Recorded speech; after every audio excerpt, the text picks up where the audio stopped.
How shamanism gives Koreans what they need.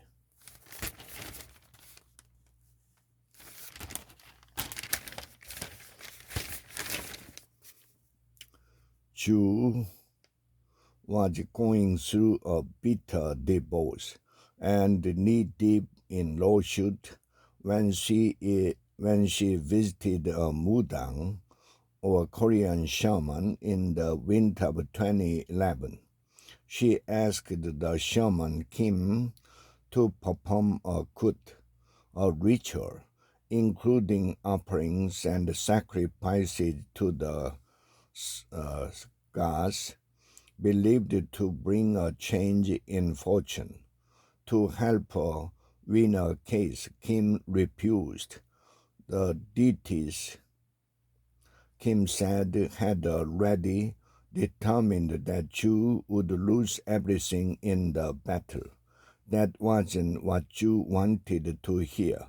She found another shaman in Daejeon. She was willing to perform the ritual several times, though it cost her 80 million won, $60,000. It appeared, however, that the gods had not been swayed. Chu lost all of her assets in an auction.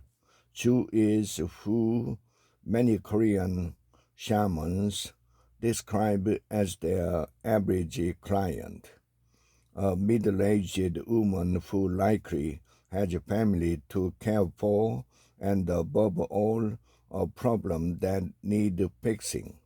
Every one of my clients is either at a crossroad in their life or, at least to some extent, desperate to get out of a difficult situation.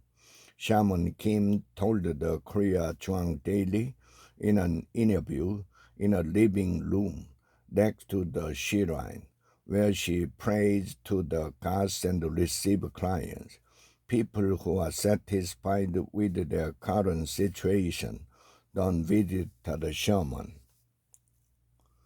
Those people appear in all walks of life. Sitting President Yoon is said to have sought out the shamans during his election campaign. Min Hee-jin, a prominent K-pop producer and former CEO of the label Adore, reportedly involved in a management decision. First Lady Kim alleged that several high-profile politicians had could performed for them in leaked phone calls.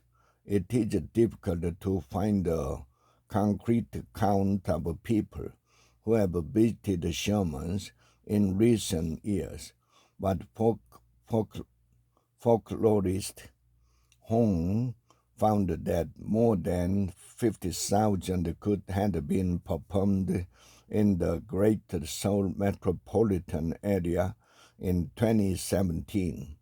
The Korea Culture and Tourism Institute estimated that more than 400,000 shamans existed in 2013. The more shamans appear in mass media, the more these numbers grow, according to researchers and shamans who spoke to the Chungang Daily.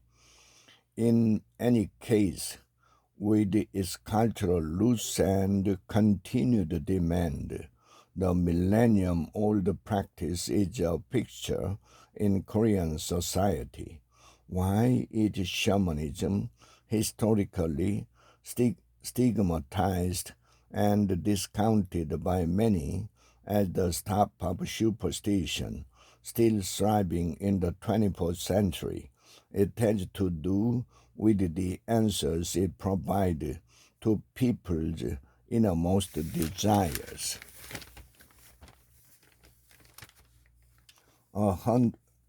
Communicating with the gods. 100 eyes stare down from the paintings hung on Sherman Park's Shindang or shrine. Each picture holds a different deity, generals, female angels, royals, scholars, and even children. That Park has received in more than 20 years of being a shaman since being initiated in 2004. Offerings of rice and gleaming knives are placed on the altar. A strong smell of incense permeates the air. When a client visits Park, sit them down at a table and ask for their name and the date and the place of their birth. She then shakes the coins in the palm of her hand. They make a metallic clinking sound said to summon the gods, and throws them onto the table. The patterns, she explains, give insight into the future.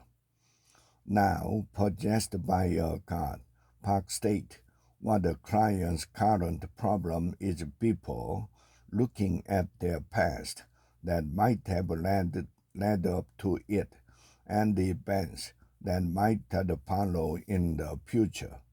She might call upon several deities depending on the client and the problems they face, her voice and speech changing with every god that enters. In most cases, the client will return to their house after being told of their fortune, hopefully with some insight or solace to their problem. In others, Park might create a talisman that will protect the client from harm or bring better luck. In more serious situations, she may suggest that they hold a court wherein she will dance and sing to the gods, who will possess her body to speak and make their demand. The court has theoretical elements.